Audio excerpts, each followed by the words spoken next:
Hello guys, welcome back to another video.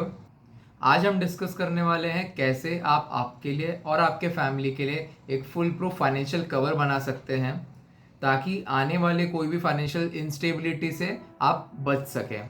आज मैं आपको चार चीज़ें बताने जाने वाला हूँ, ऐसी चार चीज़ें जो कि अगर आप आपके लाइफ में इम्प्लीमेंट करोगे तो कभी भी आपको कोई भी फाइनेंशियल प्रॉब्लम्स नहीं आएंगी।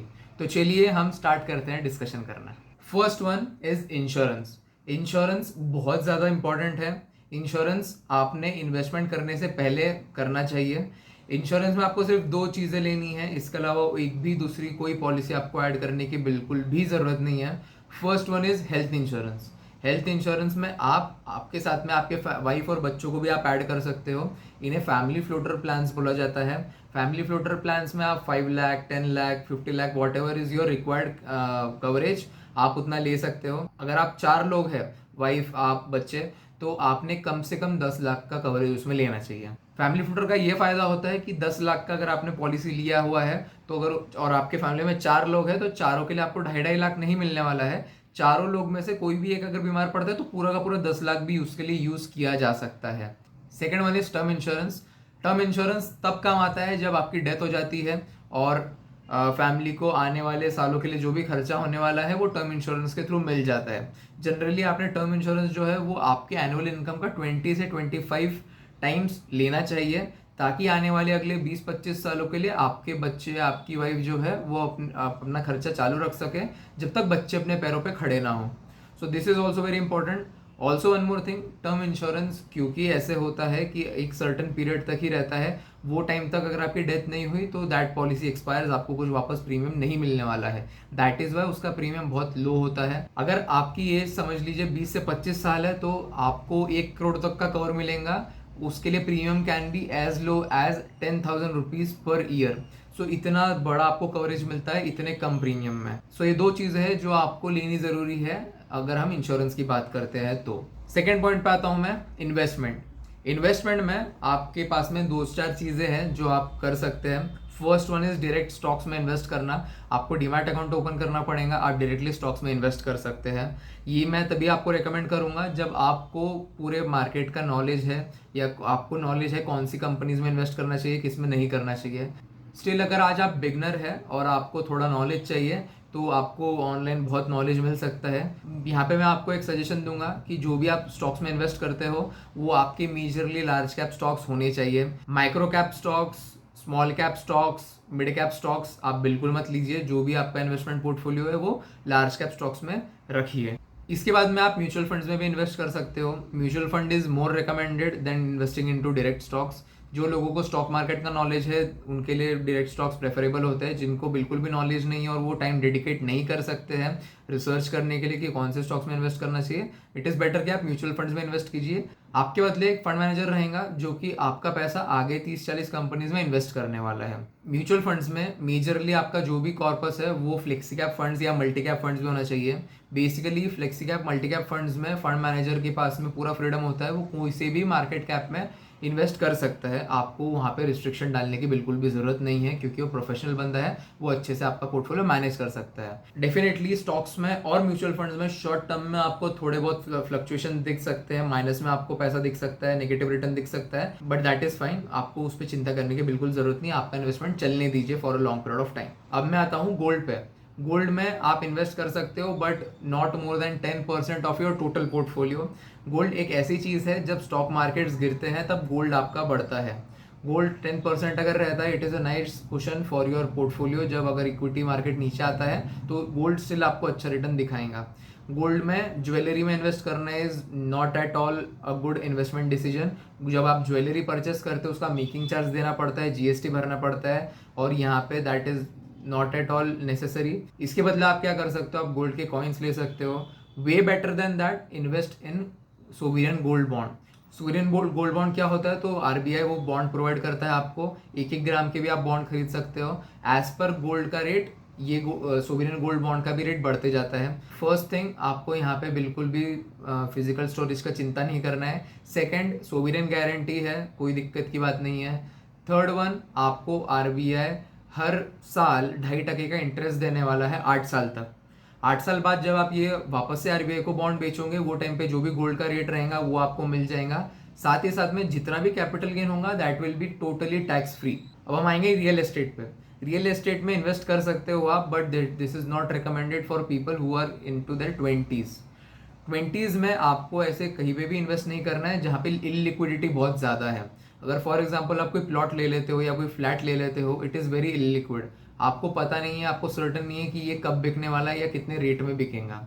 सो इट इज़ बेटर कि आप आपके 20s में रियल एस्टेट से दूर रहिए। स्टिल अगर आपको इन्वेस्ट करना है, you can invest into REITs, rates. Rates के ऊपर मैं बाद में एक वीडियो बनाऊंगा जहाँ पे मैं आपको डिटेल में उसके ऊपर व्यू दूंगा। फिलहाल के लिए आप वो एक्सप्लोर कर सकते हो। साथ ही साथ में अगर आप रियल एस्टेट में ही इन्वेस्ट करना चाहते हो तो आप एग्रीकल्चर लैंड की तरफ देख सकते हो। एग्रीकल्चर लैंड ऐसा है कि ये बहुत ज़्यादा अवेलेबिलिटी नहीं होती है, स्पेशली जो सिटीज़ के आसपास का एरिया है। अगर आप यहाँ पे एग्रीकल्चरल लैंड लेते हो तो आगे चल के इसकी वैल्यू बहुत अच्छी खासी आपको बढ़ के मिल सकती है।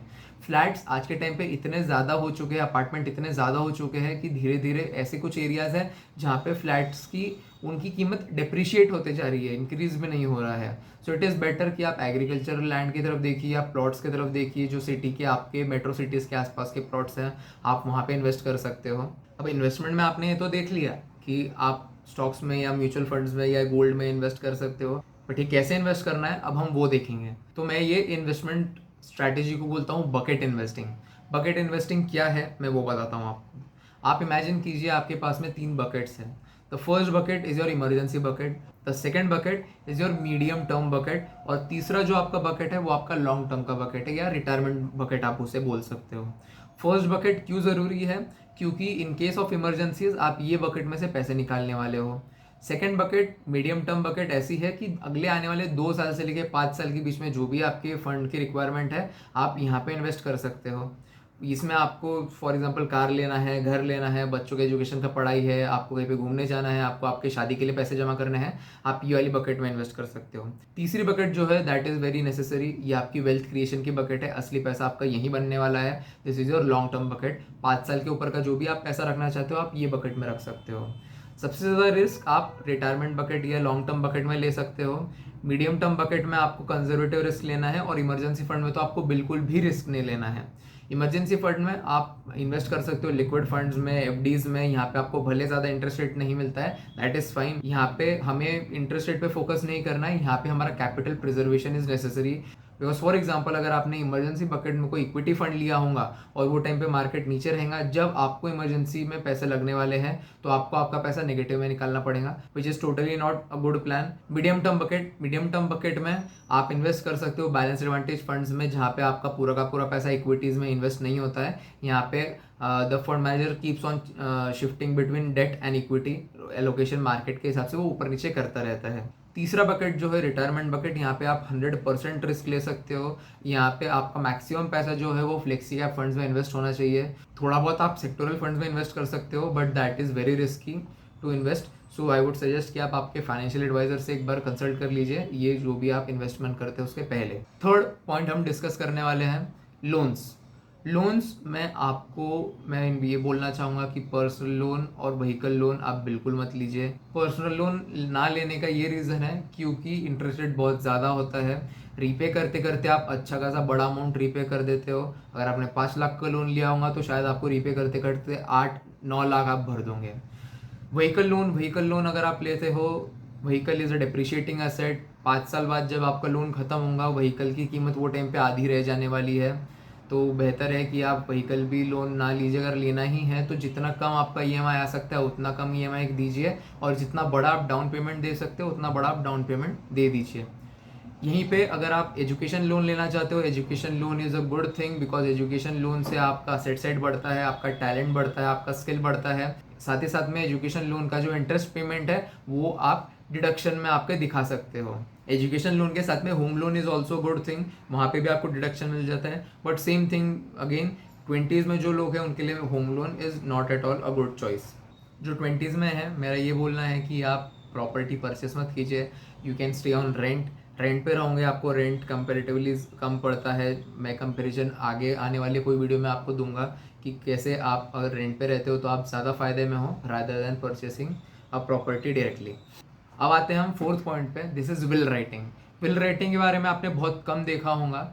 विल राइटिंग ज़रूरी है उन लोगों के लिए जो जिनका बहुत सारा रियल एस्टेट में इन्वेस्टमेंट है। इट इज़ बेटर कि आप आपके 30s से ही विल राइटिंग आपकी कर लीजिए। आप बाद में जैसे जैसे प्रॉपर्टी ऐड होती जाती है इसमें कोडेसिल्स आप ऐड कर सकते हो। Will writing is necessary because आपकी आने वाली जनरेशन जो है, नेक्स्ट जनरेशन जो है, उन तक बिना कोई दिक्कत के जितना भी फैमिली का असेट्स है वो सब ट्रांसफ़र हो जाने चाहिए। That is why will writing is very necessary. So I am sure आपके बहुत सारे इसमें डाउट्स क्लियर हुए रहेंगे। अगर आपको कोई और दूसरे डाउट्स है या आपको कुछ क्वेश्चंस है, प्लीज़ उन्हें कमेंट सेक्शन में डालिए। I will be happy to answer them and see you very soon. Abhishek Mishra signing of.